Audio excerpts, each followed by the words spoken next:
సంఘాల్లో ఉన్నటువంటి ఖాళీలు, మన ప్రస్తుతము దేవుని పిల్లలంగా సహవాసం చేసే ఆత్మ సంబంధమైన సమూహాలలో ఉన్నటువంటి కొన్ని ఖాళీలు, ఒకటి పెద్దలు, వారికి కావలసినటువంటి కొన్ని అర్హతలను మనం ధ్యానం చేశాం. మాత్రమే కాకుండా పరిచారకులు, వారికి కూడా కొన్ని ఉండవలసినటువంటి అర్హతలను మనం ధ్యానం చేశాం.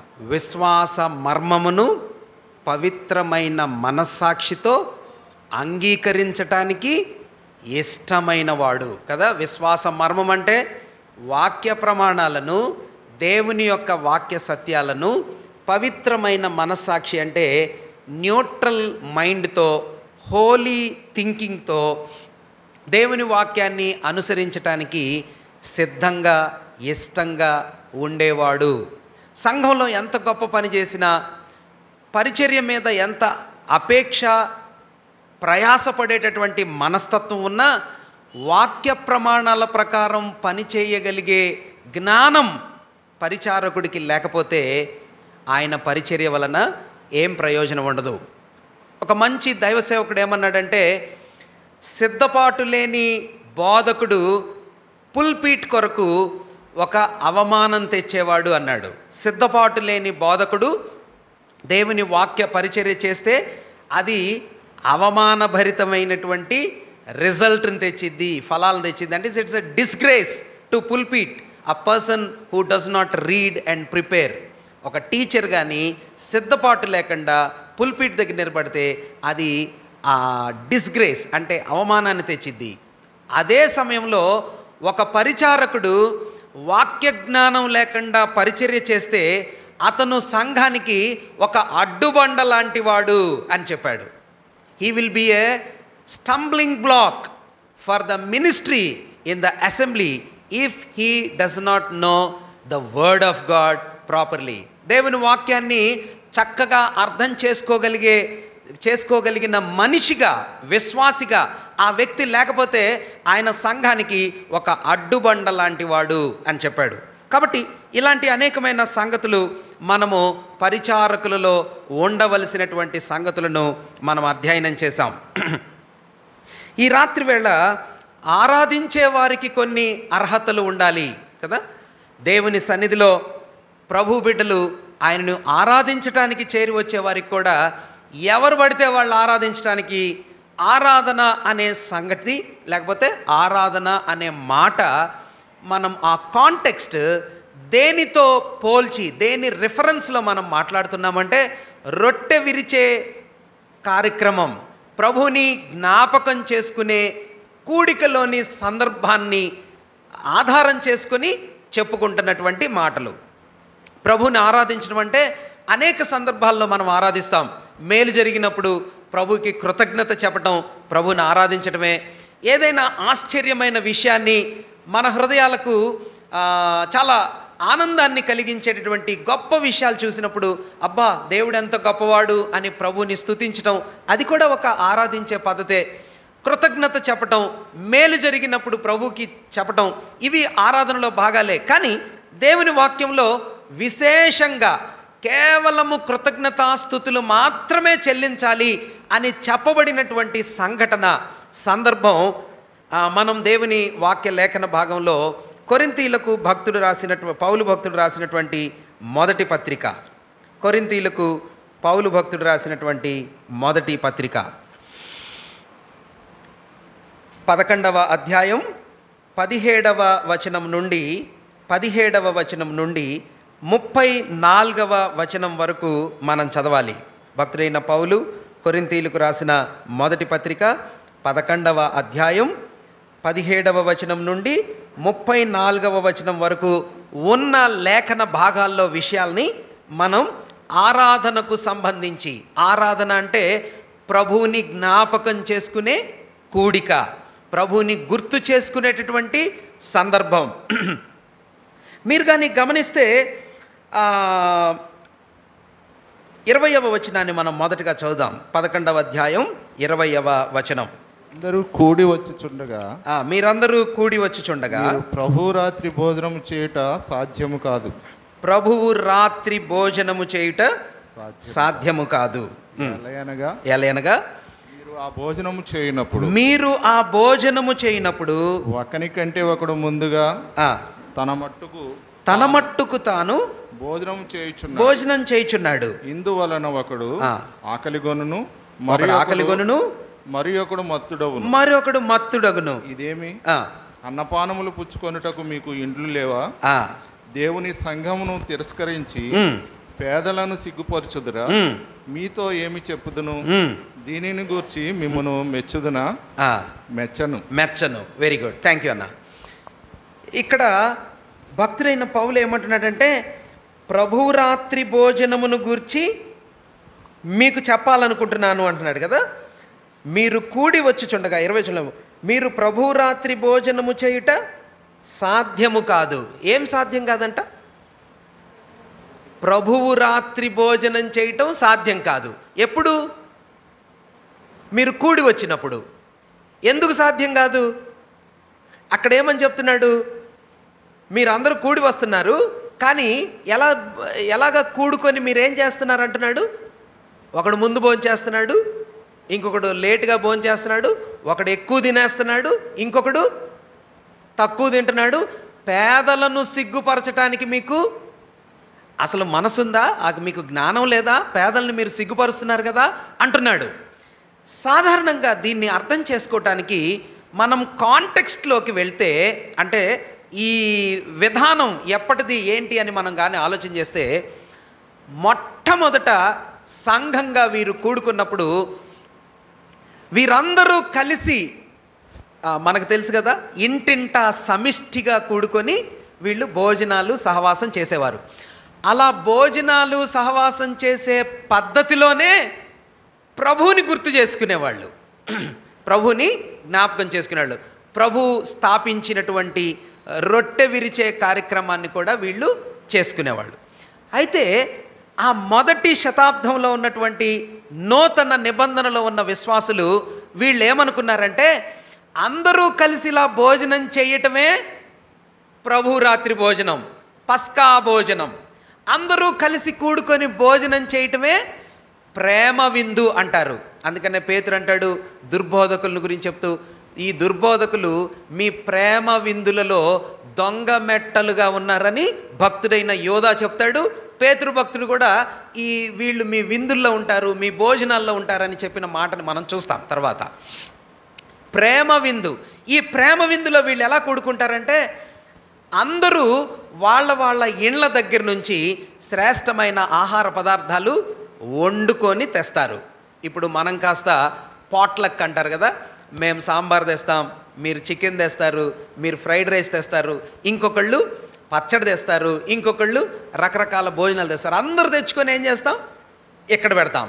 ఇక్కడ పెట్టినప్పుడు సాధారణంగా దాని ఉద్దేశం ఏమిటంటే, మేము వండింది లేకపోతే మీరు తెచ్చింది అందరము కలిసి భోజనం చేయాలి, సహవాసం చేయాలి, ఒకరి మధ్యలో ఉన్న ప్రేమను ఒకరితో పంచుకోవాలి. ఇది దీని అర్థం. కానీ వీళ్ళు ఏం చేస్తున్నారంట, తెచ్చిన వాళ్ళందరూ ఒక దగ్గర కూర్చుంటున్నారు. ఓకే, వాళ్ళ భోజనం వాళ్ళు చేసేస్తున్నారు. లేటుగా వచ్చే వాళ్ళకి ఏమీ వీళ్ళు పంచి ఇవ్వట్లేదు. విశేషంగా శ్రేష్టమైనవి తీసుకొని వచ్చినటువంటి కొందరు గొప్పవాళ్ళు ఉన్నారే, అంటే బెస్ట్ ఫుడ్ తయారు చేసుకొని ఇంటి దగ్గర నుంచి వచ్చారనుకోండి, వీళ్ళు ఏం చేస్తున్నారంట, ముందే తినేస్తున్నారు.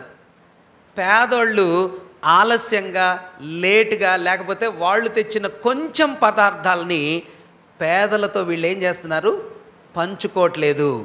అందుకని ఆ రిఫరెన్స్లో, ఆ సంఘటనలో, అలాంటి పరిస్థితుల మధ్యలో భక్తుడైన పౌలు ఏం చెప్తున్నాడంటే, ప్రభురాత్రి భోజనం ఇలాంటి పరిస్థితుల్లో చేయటం మీకు సాధ్యమైద్దా? దీని పద్ధతి, దీని ఉద్దేశం, దీని వెనక ఉన్న తాత్పర్యం ఇదేనా? మరి ఏదంటున్నాడు? ఇది కడుపు నింపుకోవటానికి చేసే భోజనం కాదు. ఏది? ప్రభువు నామములో పరిశుద్ధమైన పాత్రలో ప్రభు యొక్క బల్లలో చేయి వేసేది దేని కొరకు కాదంట? కడుపు నింపుకునే భోజనం కాదు. లేకపోతే ప్రేమ విందులాగా అందరితో పంచుకోవటానికి చేసేది కూడా కాదు. మరి ఇదేంటిదంట? ప్రభు ఒక ప్రత్యేకమైన రీతిలో ఈ కార్యాన్ని మనకి అప్పగించాడు. ఏం అప్పగించాడంటే, ఆయన అప్పగించబడిన రాత్రి ఒక రొట్టెనెత్తుకొని ఒకే రొట్టెను విరిచాడు. ఆ ఒకే రొట్టెను అందరినీ పంచుకోమన్నాడు. ఆ పంచుకోమని చెప్పినప్పుడు ఆయన ఏం చెప్పాడు? ఇది నా శరీరం అన్నాడు, ఇది నా రక్తం అన్నాడు. ఇప్పుడు భక్తుడైనటువంటి పౌలు వర్ణిస్తున్నటువంటి మాట ఏమిటంటే, ప్రభు యొక్క పాత్రలలో చెయ్యి వేసే విశ్వాసులు ప్రభుని గుర్తు చేసుకోవటానికి చేసే భోజనం ఇది. కడుపు నింపుకునే భోజనం కాదు, ప్రేమ విందుగా చెప్పుకునే భోజనం కాదు. ఇది ప్రభు శరీరంలో మనం పాలిభాగస్థులం అవుతున్నాం. ప్రభు యొక్క ఆత్మీయమైనటువంటి శరీరంలో మనం కూడా పార్టిసిపేట్ చేస్తున్నాము. ఇది ఒక ప్రత్యేకమైనటువంటి కట్టడ. ఇది ప్రభు దినాన్న చేసేటటువంటి దివ్యమైన కట్టడ. 2 కట్టడలను ప్రభు చెప్పాడు. 1 బాప్తీసం తీసుకోవాలన్నాడు. 2 రొట్టె విరిచే కట్టడను క్రొత్త నిబంధన సంఘానికి ప్రభు అప్పగించాడు. ఈ ప్రక్రియ చేసేటప్పుడు, రొట్టె విరిచే ప్రక్రియ జరిగేటప్పుడు ఆయన పాత్రలలో పార్టిసిపేట్ చేయటానికి దేవుని పిల్లలు కూడుకుంటున్నప్పుడు ఇది కడుపు నింపుకోవడానికి చేసేది కాదు, ప్రేమ విందులో కూర్చున్నట్టుగా చేసేది కాదు. మరి దేనికి చేసేదంట? దేనికి చేసేదంటే ప్రభువుని జ్ఞాపకం చేసుకోవటానికి చేసే కార్యక్రమం. ఈ భోజనం చేయటానికి మీరు ఇంటి దగ్గర నుంచి వండుకొని రాక్కర్లేదు. ఈ భోజనం చేయటానికి మీరు సిద్ధపడి మీకు మీరుగా కూర్చోక్కర్లేదు. ఈ భోజనాన్ని చేయటానికి భక్తుడైన పౌలు కొన్ని సూచనలు చెప్తున్నాడు, అర్హతలను చెప్తున్నాడు. ఏమని చెప్తున్నాడో మనం చూద్దాం. చూడండి, 27వ వచనాన్ని మనం చదువుదాం. 11వ అధ్యాయం 27వ వచనం చదవండి అన్న. ఎవడు అయోగ్యంగా ప్రభు యొక్క రొట్టెను తినునో, ఎవడు అయోగ్యముగా ప్రభు యొక్క రొట్టెను తినునో, లేక ఆయన పాత్రలోనిది త్రాగునో, వాడు ప్రభు యొక్క శరీరమును గూర్చియు రక్తమును గూర్చియు అపరాధి అగును. కాబట్టి ప్రతి మనుష్యుడు తన్ను తాను పరీక్షించుకునవలెను.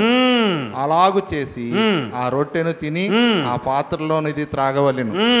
ప్రభు శరీరం అని వివేచింపక తిని త్రాగువాడు తనకు శిక్షావిధి కలుగుటకే తిని త్రాగుచున్నాడు. ఇప్పుడు అర్థమైంది కదా? అక్కడ ఏమంటున్నాడంటే, కాబట్టి ఎవడు అయోగ్యముగా ప్రభు యొక్క రొట్టెను తినునో. ఎలా తింటున్నారంటన్నా వీళ్ళు? ఎలా తింటున్నారు? 10వ అధ్యాయం కొరింథీ మొదటి పత్రిక 10వ అధ్యాయం 21వ వచనం మనం చూద్దాం.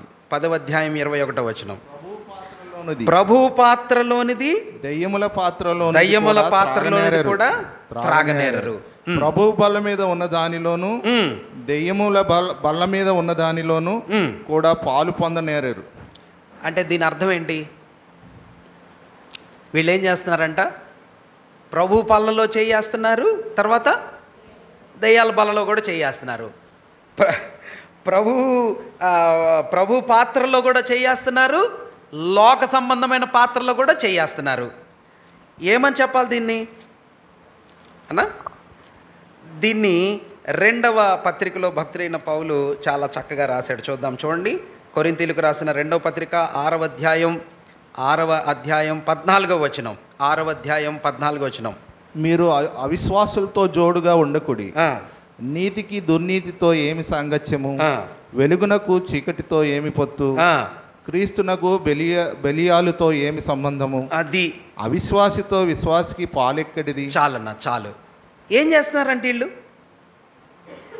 అన్న, ఆరాధించేటటువంటి వారు, రొట్టెలో చేయేసేవారు, పాత్రలో చేయేసేవారు ఎలాగ వస్తున్నారంట? లోకంలో కలిసిపోయి ఉన్నారు, ఆ తర్వాత దేవుని దగ్గర కూడా ఉంటున్నారు. ఇప్పుడు భక్తుడైన పౌలు అంటున్నాడు, మీరు ఇలా కానీ చేస్తే ఈ పాత్రలో చెయ్యి వేయటానికి మీరు అర్హులు కాదు, యోగ్యులు కాదు. ఆరాధించేవారు వారిలో ఉండవలసినటువంటి అర్హత ఏంటిది అంటే, ప్రాముఖ్యమైనటువంటి అర్హత ఏంటిదంట? దేవుని పిల్లలకు, ఆరాధించే వాళ్ళకి కావాల్సింది పరిశుద్ధత కదండి. పరిశుద్ధత, యోగ్యమైన జీవితం అంటే పరిశుద్ధమైనటువంటి జీవితం.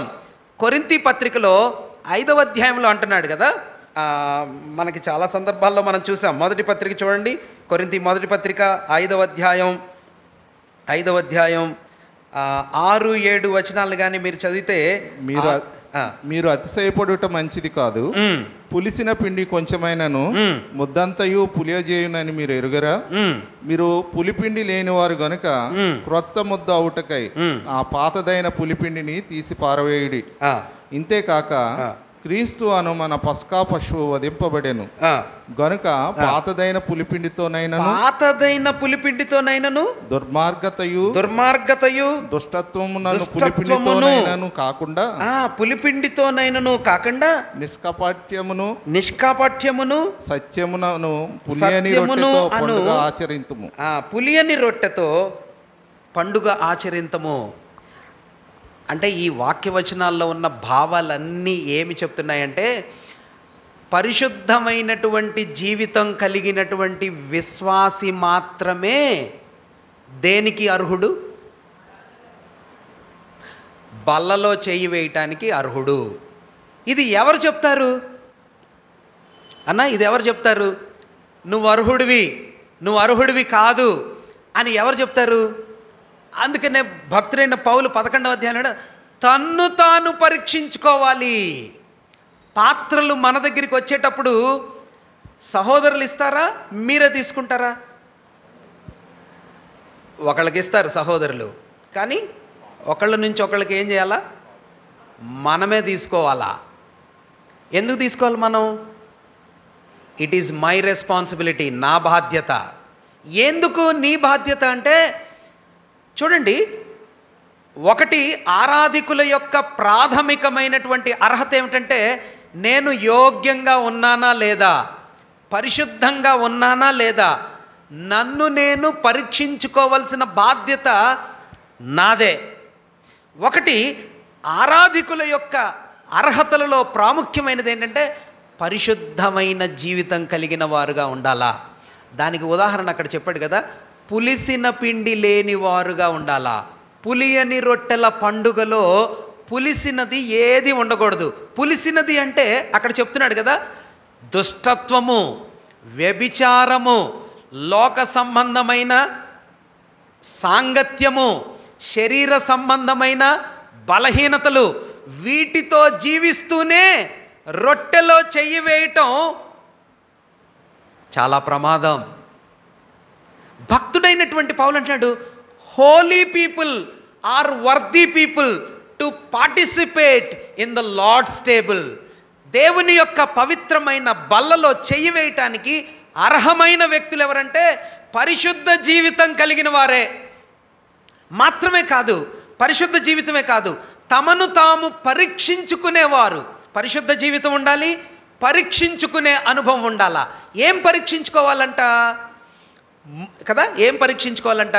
అక్కడ భక్తుడైనటువంటి పౌలు చెప్తున్నాడు, 4 విషయాల్ని పరీక్షించుకోవాలా, 4 విషయాల్ని పరిశీలన చేయాలా. ఒకటి, పాస్ట్, జరిగిపోయిన సంగతులను మనసులో పరిశీలన చేసుకోవాలా. ఏం పరిశీలన అంటే, ప్రభు యొక్క మరణం, ప్రభు యొక్క సిలువ, ప్రభు యొక్క శ్రమలు, దీన్ని లుకింగ్ బ్యాక్ అంటారు, అంటే వెనక్కి చూడాలా. రెండవది ఎక్కడికి చూడాలా? ఎప్పటిదాకంటనా ఈ ప్రభు యొక్క పాత్రలను స్మరణం చేసుకునేది 11:26, 11వ అధ్యాయం 26వ వచనం. మీరు ఈ రొట్టెను తిని ఈ పాత్రలోనిది త్రాగునప్పుడెల్లా ప్రభు వచ్చు వరకు ఆయన మరణమును ప్రచురించుదురు. ఎప్పటిదాకంట? ప్రభు వచ్చు వరకు. అంటే రెండవ దిక్కు ఒకటి ఎక్కడ చూడాలా? వెనక్కి చూడాలా. వెనక్కి చూడటం అంటే ప్రభు మరణం వైపు చూడాలా, జరిగిపోయిన శిలువ శ్రమలను చూడాలా, ఆయన యొక్క వేదనను చూడాలా. రెండవది ఏం చూడాలా? ఆయన రాకడను చూడాలా, భవిష్యత్తును చూడాలా, నిరీక్షణను చూడాలా, ఫ్యూచర్ని చూడాలా. Number 1 looking back, number 2 looking forward. Number three looking inward. అంటే లోపల వైపుకి కూడా చూడాలా. లోపల వైపుకి ఏం చూసుకోవాలా? నేను యోగ్యుడిగా ఉన్నానా లేదా, నేను సరిగా ఉన్నానా లేదా, నా జీవితం సమగ్రంగా ఉందా లేదా, దేవునితో నా సంబంధం బాగుందా లేదా, లోపలికి చూడాలా. ఆఖరిగా నా చుట్టూ చూసుకోవాలా. అంటే నాతో ఉన్న ప్రజలతో సమాధానమైన సంబంధాలు సరైన రీతిలో ఉన్నాయా లేదా. 1 పరిశుద్ధులుగా ఉండాలా. 2 పరీక్ష చేసుకోవాలా. పరిశీలన చేసుకునేటప్పుడు ప్రభు శిలువను దీక్షగా ఆలోచించాలా. ప్రభు మహిమను లేకపోతే ప్రభు రాబోయే రాకడను దీక్షగా ధ్యానం చేయాలా. లోపలికి చూసుకోవాలా. మన హృదయాన్ని బాగా పరిశీలన చేసుకోవాలా. మాత్రమే కాదు, మన చుట్టూ ఉండే సంబంధాలను జాగ్రత్తగా చూసుకోవాలా. అట్లాగైతే వీటిలో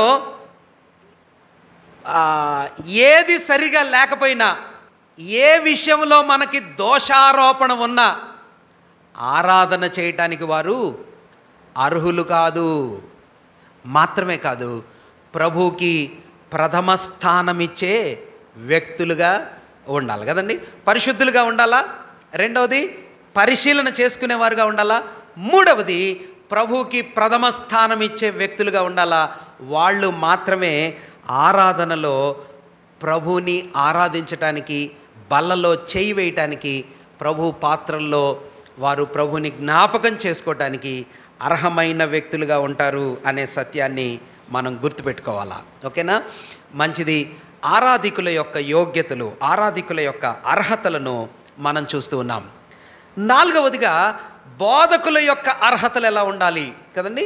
బోధకులకు కూడా కొన్ని అర్హమైనటువంటి విషయాలు, వారు కూడా బోధకులు అని పిలువబడే వారికి అవసరమైనటువంటి కొన్ని అర్హతలను మనం చూడటానికి ప్రయత్నం చేద్దాం. భక్తుడైనటువంటి పౌలు తిమోతికి రాసినటువంటి మొదటి పత్రిక, మనం ఆల్రెడీ సంఘానికి సంబంధించినటువంటి అధ్యక్షులు, పరిచారకులు, వారిని గురించి పౌలు నేర్పించటానికి ఈ పత్రికలో నుంచి అనేకమైన సత్యాల్ని మనం నేర్చుకున్నాం. చూడండి. 4వ అధ్యాయం, తిమోతికి రాసిన మొదటి పత్రిక 4వ అధ్యాయం 6వ వచనం నుండి మనం చాలా వచనాలు క్రిందకి చదవాలి. 6వ వచనాన్ని మనం చదువుకుందాం. ఈ సంగతులను సహోదరులకు వివరించిన ఎడల నీవు అనుసరించుచు వచ్చిన విశ్వాస సుబోధ సంబంధమైన వాక్యముల చేత పెంపారుచు క్రీస్తు యేసునకు మంచి పరిచారకుడవైందు. అపవిత్రములైన ముసలమ్మ ముచ్చటలను విసర్జించి దేవభక్తి విషయంలో నీకు నీవే సాధకం చేసుకొనుము. Very good. కిందకి మనం చదువుకుంటూ వెళ్తే సాధకం చేసుకోవాలి. శరీర సంబంధమైనటువంటి సాధకము, ఎక్సర్సైజ్ మీకు కొంతవరకే ప్రయోజనం, కానీ ఆత్మ సంబంధమైన విషయాల్లో సాధకం చాలా ప్రయోజనం అని చెప్పాడు. 11వ వచనం చూడండి అన్న. 11 ఈ సంగతులను ఆజ్ఞాపించి బోధించుము. నీ యవ్వనమును బట్టి ఎవడును నిన్ను తృణీకరింపనీయకుము, కానీ మాటలోను ప్రవర్తనలోను ప్రేమలోను విశ్వాసములోను పవిత్రతలోను విశ్వాసులకు మాదిరిగా ఉండుము. నేను వచ్చుడు వరకు చదువుటయందును హెచ్చరించుటయందును బోధించుటయందును జాగ్రత్తగా ఉండుము. చాలా సంతోషం కదా. చూడండి 16వ వచనం కూడా చదవండి. 16వ వచనం 4:16 నిన్ను గూర్చియు నీ బోధను గూర్చియు జాగ్రత్త కలిగి ఉండుము. వీటిలో నిలకడగా ఉండుము. నీవు ఇలాగు చేసి నిన్నును నీ బోధ వినువారిని రక్షించుకొందువు. దేవునికి స్తోత్రం. చదవబడిన లేఖన వాక్య భాగాలు సెల్ఫ్ ఎక్స్ప్లనేటరీగా ఉన్నాయి. అంటే సెల్ఫ్ ఎక్స్ప్లనేటరీ అంటే వాటికి అవే క్లియర్గా ఉన్నాయి. ఎలా ఉండాలంట ఒక బోధకుడు?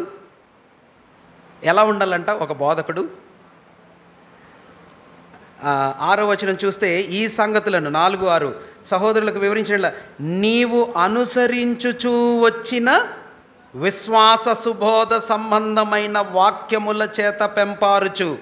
ఒక బోధకుడు ఏం చేస్తాడంటనా? ఎప్పుడు అర్హుడవుతాడు? ఎప్పుడు? ఫాలో అయినప్పుడు. అంటే ఆ మాట మీరు గమనించారని నేను అనుకుంటున్నాను. నీవు అనుసరించుచూ వచ్చిన ఒక బోధకుడి యొక్క ప్రాముఖ్యమైనటువంటి గుణం ఏంటిదంట? ఈయన అనుసరించేవాడు జ్ఞానం చేత నింపబడేవాడు కాదు, వివేకం చేత తల నింపుకునేవాడు కాదు. మీకు ఒక ఆశ్చర్యమైన విషయం చెప్పమంటారా? జ్ఞానం చెప్పటానికి ఈ లోకంలో చాలామంది ఉన్నారు, జ్ఞానాన్ని బోధించే వాళ్ళు చాలామంది ఉన్నారు. జ్ఞానం బోధించినటువంటి వ్యక్తుల్లో ఒకళ్ళ పేరు చెప్పండి, మీకు తెలిసిన వాళ్ళు జ్ఞానం చెప్పారు. బైబిల్లో నుంచైనా చెప్పచ్చు, బయట నుంచి అయినా చెప్పచ్చు. అన్నా సోక్రటీస్, వెరీ గుడ్. వాక్యంలో బోధించిన వాళ్ళు అన్నా అరిస్టాటిల్. వాక్యంలో చెప్పండి. Solomon, very good. ఇంకా అసలు ఫస్ట్ జ్ఞానం ఇచ్చిన ఒక first person who taught the wisdom, జ్ఞానం చెప్పింది ఏదైనా వనంలో పాము రూపంలో వచ్చిన ఏం జ్ఞానం చెప్పాడు? ఇది తింటే కళ్ళు తెరుచుకుంటాయి, మైండ్ పనిచేసిద్ది, మారిపోతావు. ఏమైపోతావు నువ్వు? దేవునిలాగా. Is it good knowledge or bad knowledge? ఇది మంచి జ్ఞానమా చెడ్డ జ్ఞానమా? ఎట్లా చెప్పగలరు చెడ్డ జ్ఞానం అని? అన్నా ఇది మంచిదా చెడ్డదా? మంచిదే, ఇందులో ఏం తప్పు ఉంది. కానీ వీడికి ఈ చెప్పేవాడున్నాడే, వీడు మంచిదా చెడ్డదా అని ఎట్లా చెప్తామంటే ఆ చెప్పేవాడి మీద ఆధారపడి ఉంటుంది. ఇది ఈ చెప్పేవాడు అవిధేయతను క్రియేట్ చేసే జ్ఞానం ఇందులో ఉంది. అంటే ఒక మనిషి హృదయంలో అవిధేయతను తీసుకుని వస్తుంది. నాలెడ్జ్ ఉంది కానీ ఒబీడియన్స్ తీసుకొని రాదు. నాలెడ్జ్ ఉంది కానీ దాని రిజల్ట్ దేవుని వైపు తిప్పేది కాదు. Therefore knowledge is not important. మహాజ్ఞానం చేత బోధించేటటువంటి బోధకులు అక్కర్లేదు దేవుని వాక్యంలో. అపవాది చేసిన బోధ చాలా గొప్పగా ఉంది. హవ్వ దెబ్బగా పడిపోయింది. ఆదాము కూడా వింటా ఉన్నాడు కానీ సరే ఏమోలే హవ్వ తినింది కదా అని ఫాలో అయ్యాడు. హవ్వని అట్రాక్ట్ చేసేంతటి అద్భుతమైన జ్ఞానం సర్పం యొక్క బోధలో ఉంది, జ్ఞానయుక్తమైన బోధ. కానీ ఆ జ్ఞానం దేవుని వైపు నడిపించే జ్ఞానం కాదు. Because the teacher is wrong, therefore the teaching is wrong. బోధకుడు చెడ్డోడైతే బోధ చెడ్డదైద్ది. చాలా సందర్భాల్లో మనం ఏమనుకుంటున్నామంటే బోధకుడు సూపర్ చెప్తున్నాడన్న, బోధ అద్భుతంగా ఉంటుందన్న. But who is the teacher? Who is your teacher? Me teacher ఎవరు? మీకు బోధించేది ఎవరు? అపవాది కూడా చాలా అద్భుతంగా బోధిస్తాడు. లోక సంబంధమైన టీచర్స్, కంప్యూటర్స్లో ఉండే నాలెడ్జ్ అద్భుతమైన బోధలాగా అనిపిస్తాయి. కానీ ఆ బోధకుడు ఎవరు? ఆ బోధకుడు దాన్ని అనుసరించేవాడేనా? ఆ బోధకుడు ఆ బోధను ప్రాక్టీస్ చేసేవాడేనా? ఒకవేళ అందుకనే బ్రదరన్ సంఘాల్లో ఎక్కడికైనా కానీ వాక్య పరిచర్యకి వెళ్తే మొట్టమొదటిసారిగా ఆ సహోదరుని ఏ సంఘంలో అయినా పిలిచినప్పుడు నిలబెట్టినప్పుడు వాళ్ళు ఏమడుగుతారు తెలుసా? ఏమడుగుతారన్న? బ్రదరన్ సంఘాల్లో పుట్టి పెరిగిన వాళ్ళకి తెలుస్తుంది అన్న, సిఫారసు అడుగుతారు. అక్క మీరు చెప్పండి అక్క. ఎగ్జాక్ట్లీ సార్, ఫస్ట్ మీ రక్షణ సాక్ష్యం చెప్పండి సార్ అంటారు. ఏం చెప్పాలన్నా? మీ రక్షణ సాక్ష్యం చెప్పాలా? ఎందుకన్నా రక్షణ సాక్ష్యం? నేను చాలా పుస్తకాలు చదివా, నేను చాలా పెద్ద ఉద్యోగం చేశా, నాకు చాలా నాలెడ్జ్ ఉంది, అనేకమైన ప్రసంగాలు, వేల మందిని ఆకర్షించగలిగే మంచి జ్ఞానం నాకుంది. నా రక్షణ సాక్ష్యంతో మీకెందుకు? ఏలియా అంకుల్ని అడగండి, చెప్తారు. ఫస్ట్ నీ రక్షణ సాక్ష్యం నువ్వు సరిగా చెప్పలేవు. బ్రదరన్ సంఘాల్లో మా చిన్నప్పుడు నిలబెట్టి ఆయన సాక్ష్యం చెప్పటం, ఆయన ప్రార్థన చేయటం, ఆయన స్తుతులు చెల్లించటం చూసి గుర్తుపట్టేవాళ్ళు. ఈయనకు బాధ ఇవ్వాలా వద్దా, ఈయన వాక్యం చెప్పగలరా లేదా? Simple test. వినండి జాగ్రత్తగా. బోధించ సామర్థ్యం కాదు కావాల్సింది, బోధించే బోధకుడు అనుసరిస్తున్నాడా లేదా కదా. నంబర్ 1 అందుకనే మనం అసలు అపోస్తుల కార్యాల గ్రంథ ప్రారంభమే లూకా ఏమని రాశాడు?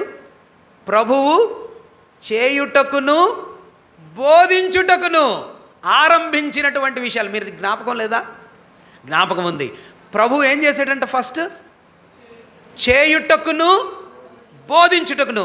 ప్రభువు ఇంట్లో విధేయుడిగా జీవించాడు.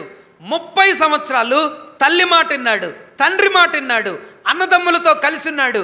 లోకంలో కార్పెంటర్గా పనిచేశాడు, బాధ్యత తీసుకున్నాడు.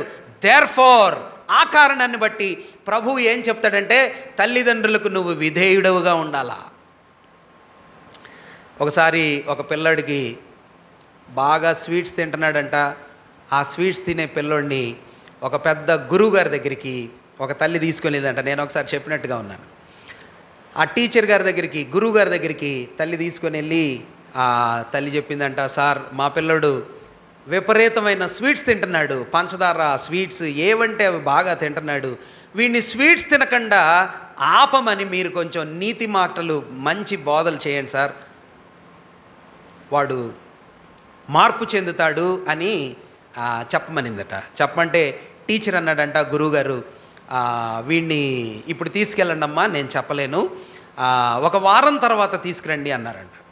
తల్లి పాపం ఎందుకో మరి ఆ టీచర్ గారు చెప్పినట్టుగా వారం తర్వాత తీసుకొని వెళ్ళి టీచర్ గారి దగ్గర కూర్చోబెడితే టీచర్ గారు చెప్పారంట, గురువుగారు చెప్పారంట, ఒరే నాయనా నువ్వు స్వీట్స్ తినకూడదు, అవి పురుగులు వస్తాయి, పొట్టలో నీకు పాములు వస్తాయి, కడుపు నొప్పి వచ్చింది, చాలా గందరగోళంగా ఉంటుంది, స్వీట్స్ తినబాకరా అని చెప్పాడంట.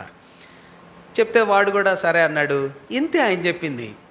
తల్లికి అనుమానం వచ్చింది, సార్ ఇది నేను లాస్ట్ వీక్ తెచ్చా కదా మీ దగ్గరికి, ఈ చిన్న మాట ఇంత చిన్న సందేశం మీరు లాస్ట్ వీక్ నేను వచ్చినప్పుడే చెప్పుండాల్సింది కదా మా బాబుకి అనిందంట.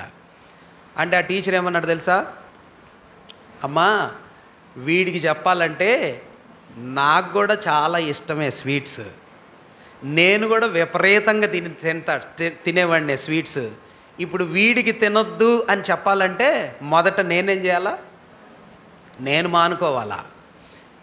మన పిల్లలకి మొబైల్ చూడొద్దు అని చెప్పాలంటే ఫస్ట్ మనం ఏం చేయాలా అన్నా, మనం కంప్లీట్ అన్నా రోజంతా మొబైల్లేనన్నా చూసేది, మరి మనం ఏం చేస్తున్నాం? నేను ఈ మధ్య ప్రాక్టీస్ చేస్తున్నా, మీరు కూడా ప్రాక్టీస్ చేయండి. సమయం మనం ఎలా గడుపుతామో, మనం ఎలా నించుంటామో పిల్లలు అలానే నించుంటారు. మనం దేంతో సమయం గడుపుతామో పిల్లలు అలాగే చేస్తారు. చూడండి, దేవుని వాక్యాన్ని బోధించటానికి మొట్టమొదటి అర్హత ఏమిటంటే భక్తుడైన తిమోతికి పౌలు భక్తుడు చెప్తున్నాడు, నీవు అనుసరించేటటువంటి మాటలు. అసలు మీకు ఆశ్చర్యమైన విషయం చెప్పమంటారా?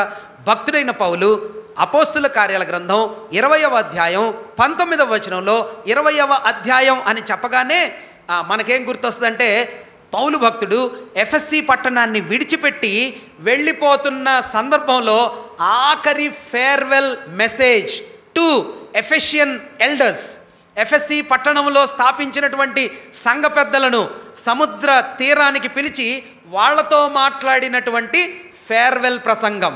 ఆ ఫేర్వెల్ ప్రసంగంలో భక్తుడైన పౌలు ఏం చెప్పాడో తెలుసా?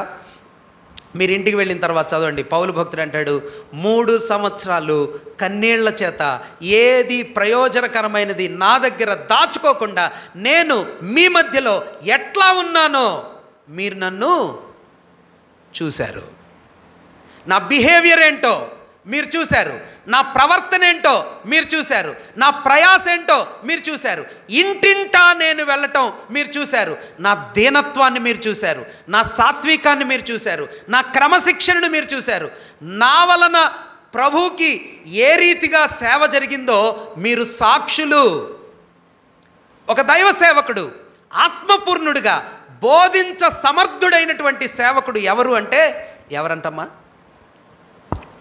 ఆయన జీవితాన్ని దేవుని దగ్గర ప్రమాణపూర్వకంగా చూపించగలిగిన వాడు, ఆత్మ సంబంధమైన విషయాలను అనుసరించేవాడు, ప్రాక్టీస్ చేసేవాడు మాత్రమే కాదు. మనం తిమోతి మొదటి పత్రిక 4వ అధ్యాయంలో ఉన్నాం కదా, చూడండి 7వ వచనంలో ఇట్లా అంటున్నాడు కదా, దైవభక్తి విషయంలో నీకు నీవే సాధకము చేసుకొనుము. సాధకం అంటే ఏంటన్నా? సాధకం ఎక్సర్సైజ్ చేసేవాడు, ప్రాక్టీస్ చేసేవాడు, అలవరుచుకునేవాడు. అనుసరించటం అంటే ఆల్రెడీ చేయటం, సాధకం చేయటం అంటే అక్కడ ఒక దివ్యమైన మాట రాశాడు కదా, ఏంటంట దాని పోలిక, శరీరానికి సంబంధించినటువంటి సాధన వేరు, ఆత్మ సంబంధమైన సాధన కూడా అలాంటిదే. శరీర సంబంధమైన సాధన ఏంటిదంట? ఎలా ఉంటుందంటన్నా శరీర సంబంధమైన సాధన అంటే? జిమ్కి వెళ్ళటం అని దాని అర్థం, అంతేనా? జిమ్కి వెళ్ళటం. వెళ్ళారా ఎప్పుడైనా? ఎందుకు వెళ్తారన్న జిమ్కి? జిమ్కి ఎందుకు వెళ్తారు? సోదరులు కూడా, సిస్టర్స్ కూడా వెళ్తారు, మంచిదే, ఏం తప్పులేదు కదా. ఎందుకు వెళ్తాం జిమ్కి? హెల్దీగా ఉండటానికి. ఇప్పుడు లేమా హెల్దీగా? ఇప్పుడున్నాం కదా హెల్దీగా. ఇంకేం కావాలా? వెయిట్ తగ్గటానికి. సింపుల్ కదా, వెయిట్ తగ్గటానికి జిమ్కి వెళ్తాం. ఇప్పుడున్న శరీరం కరెక్ట్గా లేదు, వెయిట్ ఎక్కువగా ఉంది, చేతులు ఎక్కువ లావుగా ఉన్నాయి, లేకపోతే మన శరీరం చాలా ఉండాల్సిన బరువు కంటే ఎక్కువగా ఉన్నాం. మరి ఎంత ఉండాలా? తగ్గాలా? ఇది ఒక రోజులో అయ్యే పనా?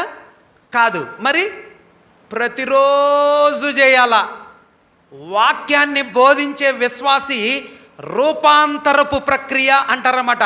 అన్నా నేను I'm perfect, no teacher can say this, నేను చెప్పేదంతా కరెక్ట్, నా జీవితం అంతా పర్ఫెక్ట్, నా దగ్గర నేర్చుకోవడానికి ఇంకేమీ లేదు, నేను చెప్పేది సంపూర్ణమైనటువంటి final word. No teacher can say that. ఒక విశ్వాసి, ఒక బోధకుడు, ఆత్మ సంబంధమైన సత్యాలను బోధించేవాడు, ప్రతిదినం సాధన చేసుకునేవాడు. ఏ ఏ విషయాల్లో సాధన చేసుకోవాలంటన్నా భక్తుడైన పౌలు తిమోతికి హెచ్చరిక చేస్తూ ఉన్నాడు కదా 11, 12 వచనాల్లో. యవనమును బట్టి ఎవడును నిన్ను తృణీపనీయకుము, కానీ మాటలోను, ప్రవర్తనలోను, ప్రేమలోను, విశ్వాసములోను, పవిత్రతలోను విశ్వాసులకు మాదిరిగా ఉండుము. He's a model. మాత్రమే కాదు, బోధకుడికి ఉండాల్సిన మరొక క్వాలిటీ చెప్తున్నాడు. 13వ వచనం చూడండి అన్న. నేను వచ్చే వరకు చదువుటయందును, హెచ్చరించుటయందును, బోధించుటయందును జాగ్రత్తగా ఉండుము. బోధకుడు ఇంకో పని ఏం చేయాలంటన్నా? చదవాలా కదా. 1 అనుసరించాలా, 2 సాధన చెయ్యాలా, 3 మాదిరిగా ఉండాలా, 4 చదువుటయందు శ్రద్ధ కలిగిన వాడుగా ఉండాలా కదా. ఆ తర్వాత మన యాకోబు అంకుల్ గారు, అంటే యాకోబు పత్రికలో ఆయన కూడా ఒక చక్కని మాట చెప్తాడు కదా 3వ అధ్యాయంలో బోధకుల గురించి రాస్తూ. యాకోబు పత్రిక 3వ అధ్యాయం 13, 14 వచనాలను మనం చదువుదాం. చూడండి, ఇదంతా 3వ అధ్యాయం కూడా బోధకుల గురించి చెప్తున్నటువంటి మాటలే. వాడు జ్ఞానముతో కూడిన సాత్వికము గలవాడై. ఏముండాలంటన్నా? జ్ఞానముతో కూడిన సాత్వికము కలవాడై తన యోగ్య ప్రవర్తన వలన, ప్రవర్తనలో యోగ్యమైన వాడుగా ఉండాలా, తన క్రియలను కనుపరచవలెను. తన క్రియలను కనపరచాలా. అయితే మీ హృదయములలో సహింపనలవి కాని మత్సరమును, వివాదమును ఉంచుకునే వారైతే అతిశయపడవద్దు. ఇందులో కన్సాలిడేటెడ్గా మనం కానీ డ్రా చేస్తే బోధకుడికి ఏముండాలంట? సాత్వికం ఉండాలా, యోగ్యమైన ప్రవర్తన ఉండాలా, అతిశయమైన మాటలు ఉండకూడదు.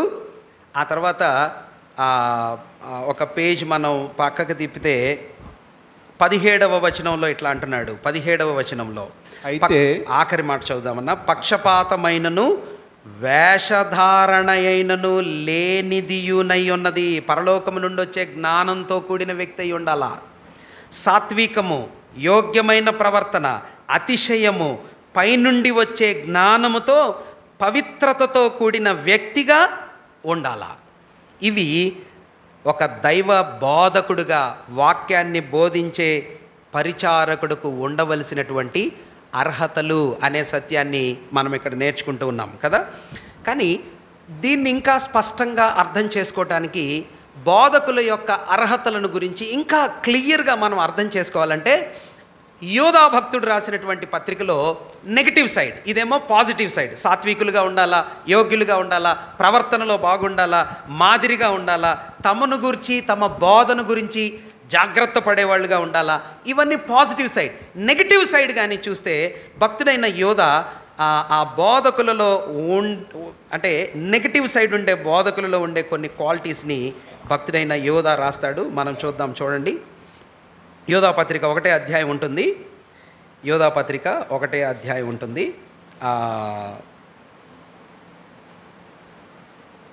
8వ వచనాన్ని మనం చూద్దాం. 8వ వచనం. అటువలనే మీరును, అటువలనే వీరును. వీరు అంటే ఎవరన్నా? వీరును అంటే బోధకులు. 4వ వచనం చూడండి, 1:4. ఏలయనగా కొందరు రహస్యముగా జొరబడి ఉన్నారు, కొందరు రహస్యముగా చొరబడి ఉన్నారు, వారు భక్తిహీనులై మన దేవుని కృపను కామాతురత్వమునకు దుర్యోనియోగపరచుచు. వీళ్ళు దుర్బోధకులు అనమాట. సరైన బోధ చెయ్యని వీరిని గురించి రాస్తున్నాడు ఆ కిందకి. ఇప్పుడు 8వ వచనం. అటువలనే వీరును కలలు కనుచు అంటే వీళ్ళు ఎందులో ఉంటారనమాట అన్న? Negative side of the teachers. Negative side of the teachers అంటే బోధకులుగా ఉంటూ సరికాని జీవితాలతోనే బోధకులుగా పనిచేసే వ్యక్తులను గురించిన కొన్ని విషయాలు యోధా చెప్తున్నాడు. ఏమని చెప్తున్నాడంటే, యోగ్యత లేకుండా, అర్హత లేకుండా బోధించటానికి నిలబడే వ్యక్తుల జీవితాలు ఎలా ఉంటాయంట? వీరు కలలు కనుచు అంటే, కళ అంటే ఊహల్లో ఉంటారు. అంటే ఇంకా వీళ్ళు రియాలిటీలో ఉండరు. దేనిలో ఉండరు అనమాట? రియాలిటీలో ఉండరు. కలలు కనుచు అంటే వీళ్ళకి డ్రీమ్స్ ఉంటాయి అన్నమాట. ఏం డ్రీమ్స్ ఉంటాయి? ఇలా ఉండాలా, నా బోధ ఇలా అవ్వాలా, నా పరిచర్యలు ఎట్లా ఉండాలా, నా శరీరానికి బెనిఫిట్ రావాలా. వీళ్ళ ఊహంతా లోక సంబంధమైన విషయాలతో నింపబడి ఉంటుంది. కలలలో జీవిస్తారు, రియాలిటీ తెలియదు వీళ్ళకి కదా. అలాగ ఉంటూ 11వ వచనాన్ని మనం చూద్దాం. వాళ్ళు నడిచే మార్గాన్ని గురించి చెప్తున్నాడు కదా. అయ్యో వారికి శ్రమ, వారు కయ్యను నడిచిన మార్గమున నడిచిరి, బహుమానము పొందవలనని బిలాము నడిచిన తప్పు త్రోవలో ఆతురముగా పరిగెత్తిరి, కోరాహు చేపట్టిన తిరస్కారం చేసి నశించిరి. చాలనా? వీరు మీ సుభోజనం చేస్తారు, నిర్భయంగా ఉంటారు, మీ ప్రేమ విందులలో దొంగ మెట్టల్లాగా ఉంటారు అని భక్తుడైనటువంటి యోధా అక్కడ చెప్పటాన్ని మనం చూస్తాం. వీళ్ళు 3 రకాలుగా ఉంటారు అని యోధా చెప్తున్నాడు కదా. ఎవరిలాగా ఉంటారంట? 1 కయ్యూనులాగా మార్గంలో నడుస్తారు, 2 బిలాము లాంటి మార్గంలో నడుస్తారు, 3 కోరహు యొక్క మార్గంలో నడుస్తారు. వీళ్ళకి మనం ఒక సింపుల్ వర్డ్స్లో 3 పేర్లు పెట్టాలని నేను అనుకుంటూ ఉన్నాను. 1 కయ్యూను మార్గం అంటే ఎలా ఉంటుంది ఈ మార్గం? కయ్యూనికి రక్షణ మార్గం అంటే తెలీదు. కయ్యూనికి ఏం తెలీదు? ఎలా చెప్పగలం అన్న? కయ్యూనికి రక్షణ మార్గం అంటే తెలీదు, ఎలా చెప్పగలం అన్న? ప్రభు అన్నాడు, రక్త ప్రోక్షణం ద్వారా, విశ్వసించుట ద్వారా రక్షించబడతారు అని తల్లిదండ్రులైన ఆదాము హవ్వలకు ప్రభు నేర్పించాడు. విశ్వసించుట ద్వారా, విశ్వాసము ద్వారా దేవుణ్ణి అప్రోచ్ చెయ్యాలి. గొర్రెపిల్లను వధించినట్లుగా బలి అర్పణ ద్వారా ప్రభుని సమీపించాలని తల్లిదండ్రులకు ప్రభు నేర్పించాడు. హేబేలు విశ్వాసము ద్వారా ప్రభుని చేరుకున్నాడు. కయ్యూను దేంతో వచ్చాడు? తెచ్చాడు. కానీ అక్కడ మనం హెబ్రీ పత్రికలో చూస్తాం కదా, హెబ్రీ పత్రికలో ఏం చూస్తాడు? విశ్వాసము ద్వారా హేబేలు అంగీకరించబడ్డాడు. అంటే దాని అర్థం ఏంటంటే కయ్యూనులో నో ఫెయిత్, విశ్వాసం లేదు. అంటే రక్షించబడే మార్గం ఇది అని దేవుడు వెల్లడి చేసిన సత్యాన్ని కయ్యూను నమ్మలేదు. కయ్యూను ఏమనుకున్నాడంటే, దేవుడు చెప్పినట్టుగా చేసేదేంటి, గొర్రెపిల్లని తెస్తే జరిగేదేంటి, విశ్వాసం ద్వారా వచ్చేదేంటి? నేను కష్టపడి పండించినవి ఇవి, నా శ్రమతో నా కష్టార్జితంతో తీసుకొని వచ్చాను. కాబట్టి నా సొంతది, నాలో ఏం తప్పుంది? నేనేం పాపం చేశాను? నేను ఎవరిని మర్డర్ చేశాను? నేను ఎవరికి అపకారం చేశాను? మా తల్లిదండ్రులకి నేనేం చేయలేదు. నేను ఇంట్లో కష్టపడతాను, పొలం వేస్తాను, పొద్దున్నే వెళ్తాను, సాయంత్రం వస్తాను, నాలో అంతా కరెక్ట్గా ఉంది. దీన్ని ఏమంటారంటే స్వనీతి, సెల్ఫ్ రైచియస్నెస్. కయ్యూను నడిచిన మార్గంలో నడుస్తారు ఈ బోధకులు. వీళ్ళని ఏమంటారంటే, నేను ఇట్లా రాశాను, కయ్యూను మిస్టర్ పర్ఫెక్ట్ అనుకుంటాడు. ఏమనుకుంటాడు? నాలో ఏం తప్పు ఉందన్నా, నేను ఎందుకు బోధ చేయకూడదు? నాలో ఏమైనా మిస్టేక్ ఉందా? నా ఫ్యామిలీ బాగలేదా? నాకు డబ్బులు లేవా? నాకు చదువు లేదా? నాకు జ్ఞానం లేదా? కయ్యూను సెల్ఫ్ రైచియస్నెస్, నాలో ఏం తప్పు లేదు అనుకునేటటువంటి వ్యక్తి. సెల్ఫ్ రైచియస్నెస్ అనమాట. మిస్టర్ పర్ఫెక్ట్ అని పేరు పెట్టుకోవచ్చు కయ్యూనికి. రెండవ ఆయన ఎవరు? బిలాము. బిలాము బోధించటానికి వెళ్తున్నాడు, కానీ బోధించటానికి వెళ్ళటం వలన ఏమి కావాలని కోరుకుంటున్నాడు? మెటీరియల్ బ్లెస్సింగ్స్, డబ్బులు కావాలని కోరుకుంటున్నాడు. అంటే ఈయన పేరు మిస్టర్ ప్రాఫిట్ అని పెట్టుకున్నాం. నేనే ఊరిని అట్లా అనుకున్నామంటే ఏం పేరు? Mister profit. అంటే ఈయన చేసే ప్రతి పనిలో ఆత్మ సంబంధంగానే కష్టపడతాడు, కానీ దాని వెనక వచ్చే ఫలాలను ఈయన ఎలా చూస్తాడంటే ఏం చూస్తాడు? Material blessings. బిలాము బాలాకు దగ్గర నుంచి కానుకలు పంపించాడు, ధనాలు, డబ్బులు ఏం పంపించాడో ఇవన్నీ చూస్తూ ఉండేటప్పటికే బిలాము చాలా అట్రాక్ట్ అయిపోయాడు. కాబట్టి బిలాము అనుకుంటాడు ప్రాఫిట్ రావాలి. కయ్యూనేమో పర్ఫెక్ట్ అనుకున్నాడు, బిలామేమో ప్రాఫిట్ కావాలనుకున్నాడు. వీడేమనుకున్నాడు? కోరహు సంఖ్యాకాండం 16వ అధ్యాయంలో మోషేకొక్కడితేనన్న దేవుడు మాట్లాడింది, మాతో మాట్లాడలేదా? మేము కూడా నాయకులమే. ఈయనకేం పేరు పెడదాం? మిస్టర్ ప్రమోటర్ అని పెట్టా. సెల్ఫ్ ప్రమోటింగ్ అనమాట. సెల్ఫ్ ప్రమోటింగ్ అంటే మనల్ని మనం ప్రమోట్ చేసుకోవటం, మనల్ని మనం హెచ్చు చేసుకోవటం, మనల్ని మనం కనుపరుచుకోవటం. సెల్ఫ్ ప్రమోటింగ్ పీపుల్ కదా. కయ్యూనేమో సెల్ఫ్ రైచియస్నెస్, లేకపోతే ఐఎమ్ పర్ఫెక్ట్ అనుకుంటాడు. బిలామేమో ప్రతిదానిలో ప్రాఫిట్ కావాలనుకుంటాడు, మిస్టర్ ప్రాఫిట్ అనుకోవచ్చు. ఈయన కోరహు మాకేం తక్కువ ఉంది, మేము కూడా లీడర్సే, మేము కూడా నాయకులమే, మమ్మల్ని ఎందుకు గుర్తించరు? వినండి, ఇలాంటి మనస్తత్వం, ఇలాంటి ధోరణిలో ఉండే బోధకులను గురించి, నాయకులను గురించి, వాళ్ళ విధానాలను గురించి, వాళ్ళ కెపాసిటీస్ని గురించి భక్తుడైన యోధా ఇట్లా రాస్తున్నాడు కదా అన్న. చదవండి 12వ వచనంలో, మీ ప్రేమ విందులలో దొంగ మెట్టలుగా ఉన్నారు వీరు. చదవండి అన్న. వీరు దొంగమెట్టలుగా ఉన్నారు, వీరు గాలి చేత ఇటు అటు కొట్టుకొని పోవు నిర్జల మేఘములుగాను. వీరు గాలి చేత ఇటు అటు కొట్టుకొని పోవు నిర్జల మేఘములుగాను. కాయలు రాలి ఫలములు లేక 2 మారులు చచ్చి వేళ్లతో పెళ్లగింపబడిన చెట్లుగాను, తమ అవమానమును మురుగు వెళ్ళగ్రక్కువారై సముద్రము యొక్క ప్రచండమైన అలలుగాను, మార్గము తప్పి తిరుగు చుక్కలుగాను ఉన్నారు. అబ్బో, వీళ్ళ గురించి కొన్ని అలంకార భాషలో భక్తుడైనటువంటి యోధా చెప్తున్నాడు కదా. వీళ్ళు ఎట్లా ఉంటారంటన్నా? వీళ్ళు ఎట్లా ఉంటారు?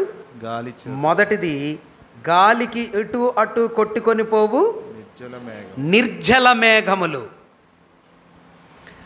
దేవుని వాక్యం యెషయా గ్రంథం 55వ అధ్యాయం చూడండి అన్న. యెషయా గ్రంథం 55వ అధ్యాయం 10వ వచనం చూద్దాం. యెషయా గ్రంథం 55:10. వర్షమును హిమమును ఆకాశము నుండి వచ్చి అక్కడికి ఎలాగూ మరలక భూమిని తడిపి విత్తువానికి విత్తనమును భుజించువానికి ఆహారమును కలుగటకై అది చిగిర్చి వర్ధిల్లునట్లు చేయునో అలాగే నా నోట నుండి వచనమును ఉండును. చాలు. దేవుని వాక్యం ఎలా ఉందంట? దేవుని వాక్యం ఎలా ఉందంట? వర్షమును హిమమును అలా ఉంది. దేవుని నా నోట నుండి వచ్చే మాట ఎట్లా ఉందంటున్నాడు భక్తుడైన యెషయా ద్వారా. ప్రభు వర్షంలాగా ఉంటుంది, హిమములాగా ఉంటుంది, భూమిని తడిపిద్ది. తడిపి ఊరికినే ఫలహీనంగా అది ఎట్లా వెనక్కి రాదో, నా మాటలు కూడా వర్షం పడి భూమిని తడిపి ఫలాలు తీసుకొని వచ్చినట్టుగా నా మాటలు ఉంటాయి అని చెప్పాడు. చెప్పి ఎక్కడ అంటున్నాడు, ఈ దుర్బోధకులు, అర్హత లేని బోధకులు కదా, ఆ యోగ్యత లేని బోధకులు, వీళ్ళు ఎలా ఉంటారంట, గాలికి ఇటు అటు కొట్టుకొని పోయే నిర్జల మేఘాలంటే. ఒక మేఘాన్ని చూస్తున్నాడట, పైరు వేసి ఒక రైతు మేఘాల వైపు చూస్తున్నట్ట. మేఘం వైపు చూస్తున్నప్పుడు ఇతను ఏమనుకుంటున్నట్ట, అబ్బా మేఘాలు మబ్బు కాశాయి, ఇంకా కొంచెం సేపట్లో ఏమవుతాయి, వర్షం వచ్చిద్ది, నా బీడు భూమి ఏమైద్ది, తడిసిద్ది, నా ఆకలి తీరిద్ది, నా పంట పండిద్ది, ఇప్పుడు వచ్చిద్ది వర్షం, ఇప్పుడు వచ్చిద్ది వర్షం, ఇప్పుడు వచ్చింది వర్షం అని ఆ మేఘం వైపు చూస్తూ ఉంటాడట. కానీ ఆ మేఘంలో నుంచి ఏం రావంటన్నా, ఒక్క చొక్క కూడా నీళ్ళు రావు. దేవుని వాక్యం అనే జలముల కొరకు ఆత్మీయమైన పైరు పంట లాంటి విశ్వాసులు ఎదురు చూస్తూ ఉంటారు. But their lives are very promising. ఎవరు? ఈ దుర్బోధకులుగా కనిపించే వాళ్ళ జీవితాలు, అర్హమైన బోధకులు కానివారు, యోగ్యత లేని బోధకుల జీవితం ఎలా ఉంటుందంటే చాలా ప్రామిసింగ్గా ఉంటుంది. మేఘంలాగా, అబ్బా వీడి దగ్గర నాకు ఆత్మీయమైన వర్షం సమృద్ధిగా పడిద్దన్న, నా దాహం తీరిద్ది అన్నట్టుగా కనిపిస్తాడు. కానీ వాక్య పరిచర్య చేస్తూ ఉన్నప్పుడు ఆత్మీయమైన ఆకలి తీరదు, ఆత్మీయమైన దాహం తీరదు. పాటలతో, మాటలతో, కథలతో, కల్పనా కథలతో సమయాన్ని గడిపి ఆత్మీయమైన దాహం తీర్చని స్థితిలోనే నిర్జల మేఘాలు డిసప్పాయింట్ చేసినట్టుగా, నిర్జలమైన మేఘాలు, వర్షం లేకపోతే భూమి ఎండిపోయింది, ఎండిపోయినట్టే మిగిలిపోయినట్టుగా ఆత్మీయమైన స్థితిలో మేలు కలిగించని బోధకులు, వర్షం లేని బోధకులు, వాక్యం లేని బోధకులు, సత్యం లేని బోధకులు, వీళ్ళు ఎట్లా ఉంటారంటే ఇటు అటు కొట్టుకొని పోయేవారు, గాలికి కొట్టుకొని పోతారు. స్థిరత్వం ఉండదు కదా, పునాది ఉండదు, సత్యం ఉండదు, ఎటువైపోయినా పోతారు. Promising life. నేను ఇట్లా రాశాను, వాళ్ళ చేతుల్లో కోహినూరు వజ్రాలు చూపిస్తారు కానీ వాళ్ళ జోబులు మాత్రం చినిగిపోయి ఉంటాయి అని. They can show everything in their hands.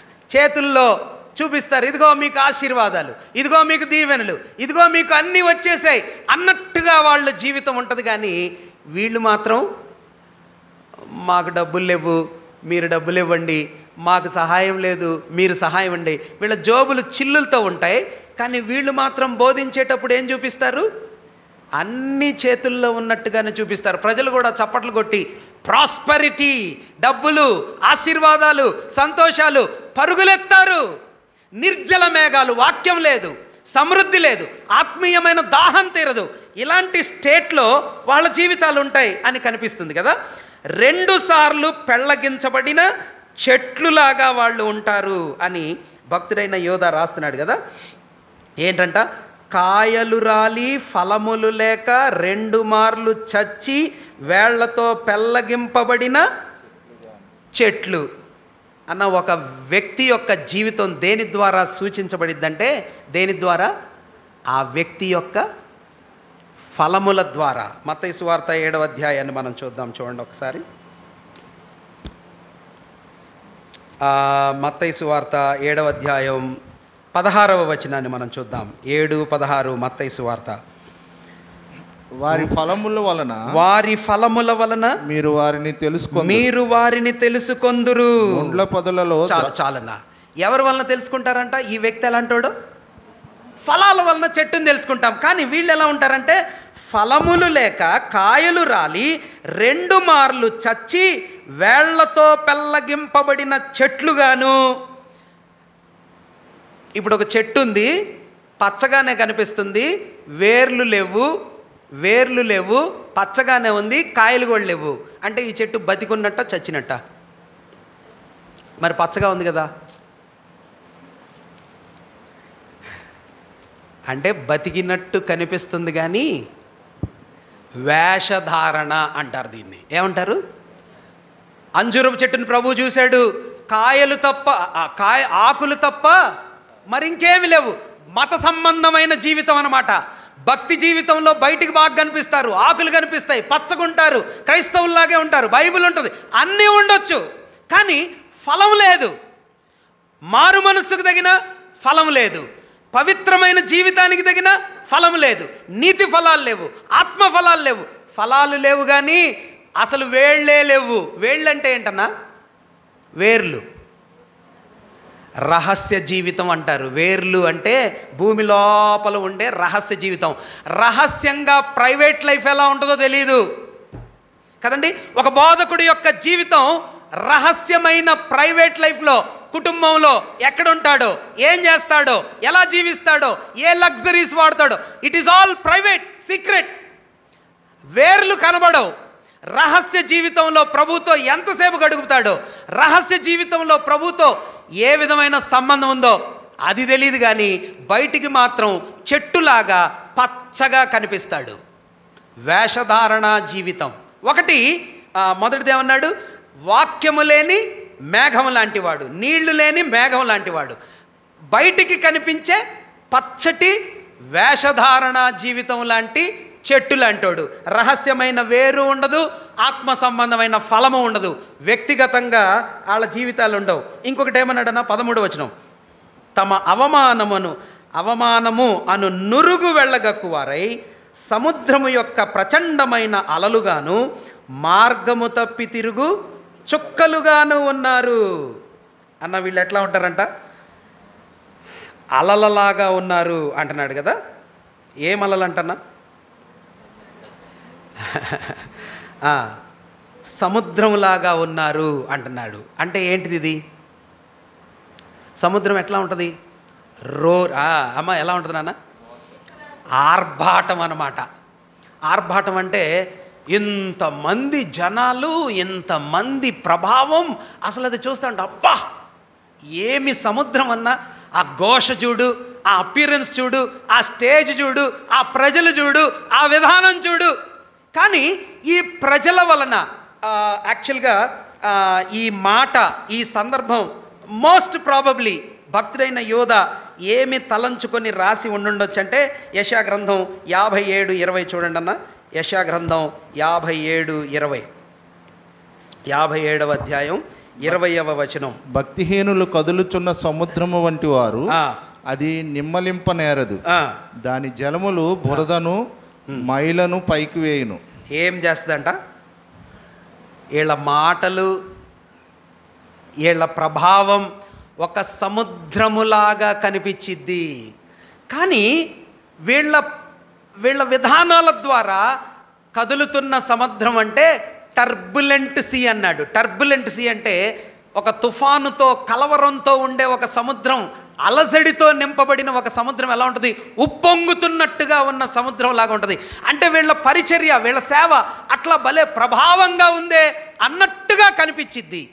కానీ దానివలన ఫలితం ఏంటంటే సాధారణంగా సముద్రం ఒక అద్భుతమైనటువంటి ప్రపంచం. సముద్రం లోపల ఏముంటాయో తెలుసా? అందమైనటువంటి కోరల్స్ ఉంటాయి. సముద్రం నిమ్మళంగా ఉన్నప్పుడు దానిలో ఉండే ప్రాణులు, దానిలో ఉండేటటువంటి సంపద చాలా గొప్పగా ఉంటుంది. కానీ సముద్రం ఉప్పొంగుతూ ప్రళయంతో కలవరంతో ఉన్నప్పుడు ఆ మయల, మట్టి, బురద, చెత్త బయటికి వచ్చినప్పుడు సముద్రంలో నుంచి ఏమీ లాభం ఉండదు. అంటే ఈ బోధకుల యొక్క బోధ ద్వారా హేట్రేడ్ అంటే విద్వేషం, ఆ తర్వాత తొందర, ఎదురు తిరగటం, ఇట్లాంటి రాంగ్ ఫీలింగ్స్ని ప్రజల్లో నుంచి రేకెత్తిస్తారు, లేకపోతే ప్రభావితం చేస్తారు. మనుషులలో నుంచి ఆత్మ సంబంధమైన సౌందర్యం కంటే, ఆత్మ సంబంధమైన లాభాన్ని తెచ్చే మేలుల కంటే లోక సంబంధంగా, మానవ సంబంధమైన, శరీర సంబంధమైన ఫీలింగ్స్ని బయటికి తీసుకొస్తాయి. అది సముద్రంలో ఉండే అలల రూపం అని మనం చెప్పుకోవచ్చు. ఆఖరిగా అంటున్నాడు, వారు మార్గము తప్పి తిరుగుతున్న నక్షత్రాలు అన్నాడు కదా, చుక్కలు, మార్గము తప్పి తిరుగుచున్న చుక్కలు. అసలు స్టార్ అంటారు కదా, చుక్క అంటే ఇంగ్లీష్లో ఏమనొచ్చు దాన్ని? వీళ్ళు స్టార్స్ లాగా కనిపిస్తారు, కానీ ఏముండదంటే వీళ్ళకి. అసలు ఈ స్టార్స్కి ప్రాముఖ్యమైన విషయం ఏంటో తెలుసా? ఇంగ్లీష్లో మన పిల్లలు చెప్పాలా, ఒక స్టార్ దేనిలో తిరిగిద్ది నాన్న? ప్లానెట్స్ అన్నిటికీ ఏముంటుంది? ఆర్బిట్ ఉంటుంది. ఒక ఆర్బిట్ లేదనుకోండి, అసలు అదేమైద్ది? యూజ్ లేదు దానివలన. అది చాలా ప్రమాదం. He is a star, but he doesn't have a limitations and a path for him to run around కదా. ప్రయాణం చేయటానికి స్థిరత్వం ఉండదు, ఒక దగ్గర వెలిగే అనుభవం ఉండదు, కానీ అక్కడక్కడ వెలగటం, అక్కడక్కడ కనిపించటం, అక్కడక్కడ బోధించటం, అక్కడక్కడ నక్షత్రాల్లాగా, చుక్కల్లాగా, స్టార్స్ లాగా కనిపించటం. కానీ వీళ్ళ జీవితంలో ఒక నక్షత్రం స్థిరంగా నిలిచి తన పరిధిలో జీవిస్తూ, తన పరిధిలో తిరుగుతూ అద్భుతమైన వెలుగును ప్రకాశింపజేసే అనుభవం వీళ్ళకి ఉండదు. ఇలాగా ఈ బోధకులు ఉంటారు అనే సంగతిని మనం చూడవచ్చు. మొత్తానికి మనం ఈ క్లాస్ మొత్తంలో 1 సంఘ పెద్దల అర్హతలు, 2 పరిచారకుల యొక్క అర్హతలు, 3 ఆరాధికుల యొక్క అర్హతలు, 4 బోధకుల యొక్క అర్హతలు, 5 సహాయం పొందవలసిన వాళ్ళ అర్హతలు, ఇలా చాలామంది అర్హతలు మనం చూస్తాం. కానీ వాటన్నిటినీ ఒక సింపుల్ ఫార్ములాలో, వీళ్ళల్లో అర్హమైనవిగా కనిపించటానికి ఒక సింపుల్ ఫార్ములాలో నేను ఇట్లాగా రాశాను. దాన్ని ఏమని చెప్పొచ్చు అంటే ఫస్ట్, FIRST, ఫస్ట్ అనే ఒక సింపుల్ ఫార్ములాతో మనం చెప్పుకోవచ్చు. ఫస్ట్ అంటే సంఘ పెద్దైనా, పరిచారకుడైనా, బోధకుడైనా, ఆరాధికుడైనా, ఏ వ్యక్తి అయినా ఆ వ్యక్తికి ఉండవలసినటువంటి ప్రాథమికమైన బేసిక్ అర్హత F అంటే ఫ్యామిలీ. ఏమని చెప్పుకోవచ్చు అన్న? కుటుంబ జీవితం బాగుండాలా, ఫ్యామిలీ. నెంబర్ 2 I అంటే ఇంటిగ్రిటీ, యథార్థమైన వ్యక్తిగా ఉండాలా. సంఘ పెద్దైనా, పరిచారకుడైనా, బోధకుడైనా, ఆరాధికుడైనా, వీళ్ళందరిని గురించి మనం చెప్పుకున్న అన్ని వచనాల్లో, అన్ని విషయాల్లో వాళ్ళు ఇంటిగ్రిటీ అంటే యథార్థపరులు, నమ్మకమైన వ్యక్తులుగా ఉండాలా. నెంబర్ 1 ఏంటి? F అంటే ఫ్యామిలీ, వాళ్ళ కుటుంబ జీవితం బాగుండాలా. నెంబర్ 2 ఇంటిగ్రిటీ అంటే భక్తి జీవితంలో యథార్థంగా ఉండాలా. R అంటే రైచియస్ అని రాశాను. రైచియస్ అంటే నీతిమంతులుగా కనిపించాలా. ఎస్ అంటే మీరు చెప్తారా? స్పిరిట్ ఫిల్డ్, ఆత్మతో నింపబడిన వ్యక్తి అయి ఉండాలా. వాక్యం చేత నడిపించబడే వ్యక్తి అయి ఉండాలా. ఆత్మ సంబంధమైన జ్ఞానం చేత ఆ విశ్వాసి నడిపించబడే వ్యక్తిగా ఉండాలా. ఎఫ్ అంటే ఫ్యామిలీ, కుటుంబం. ఐ అంటే ఇంటిగ్రిటీ, యథార్థత. ఆర్ అంటే రైచియస్నెస్ అంటే నీతిమంతుడుగా ఉండాలా. ఎస్ అంటే స్పిరిట్ ఫిల్డ్, ఆత్మచేత నింపబడిన వ్యక్తిగా ఉండాలా. టీ అంటే FIRST, టీ అంటే టెస్టిమనీ, మంచి సాక్ష్యం కలిగినటువంటి వ్యక్తులుగా ఉండాలా. ఒకవేళ బయట మన జీవితాలు సాక్ష్యం బాగలేకపోతే ఆ జీవితం కూడా దేవునికి అర్హమైన జీవితం కాదు. కాబట్టి first family, integrity, righteous life, spirit fill life, testimony, ఇలాగా దేవుని కొరకు ఫస్ట్ అనే ప్రయారిటీస్తో మనం ఎప్పుడైతే నింపబడతామో ప్రభు కొరకు పరిచర్య చేయటానికి అన్ని విధాలుగా అర్హులంగా మనం ప్రభు కొరకు జీవించగలుగుతాం. ప్రభు ఈ తలంపులు మనందరి వినికిడిలో దీవించునుగాక. ప్రభు చిత్తమైతే నెక్స్ట్ బైబిల్ క్లాస్లో చీట్లు వేసి వాళ్ళు దేవుని చిత్తాన్ని ఎలా కనుగొన్నారో, క్రొత్త నిబంధనలో అది కరెక్టా కాదా, మరి దేవుని చిత్తాన్ని నూతన నిబంధన విశ్వాసులమైన మనము ఎలా తెలుసుకోవాలా, దేవుని చిత్తమా కాదా అనే సంగతులు ఎలాగ మనం గ్రహించాలా అనే సత్యాల్ని ప్రభు చిత్తమైతే నెక్స్ట్ వీక్ మనం ధ్యానం చేద్దాం.